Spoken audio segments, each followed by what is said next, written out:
Pirms 20 gadiem jaundzimušo intensīvās terapijas nodaļa Vidzemes slimnīcā tika izveidota pateicoties Šveices Latvijas sadarbības projektam.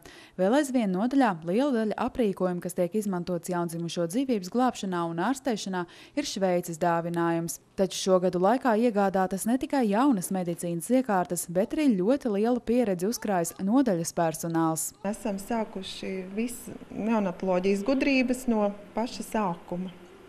Pateicoties doktoram Cīrulim, kas tajā laikā organizēja šo visu apmācību. Gadiem esam krājuši savu pieredzi. Bērniņi kļuvuši aizvien mazāki, ko jau mēs varam aprūpēt un izglābt. Bērnu nodaļā ārstējās 287 jaundzimušie. Šeit pārsvarā nonāk mazuļi no visas Vidzemes, kas dzimuši priekšlaicīgi, vai arī jaundzimušie ar dažādu veidu saslimšanām. Šogad mums ir mazākais bērniņš, jau pat bija pirms 2 nedēļām no viņu dzemdībām, 24 grūtniecības nedēļās, 570 gramus. Smags vai viegls, un ar lielāko brālīti, kas svēra pārpa 600 gramiņu. Viņš šobrīd ārstējās Bērnu Kliniskās universitātes slimnīcā Rīgā.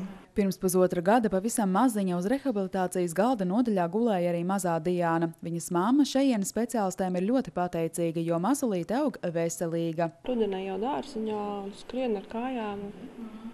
Tā kā viss notiekās, jau man liekas piesteigusi savus vienaudžus. Tādu mazu ķiparu izķiprot, tas, man liekas, ļoti grūti ir.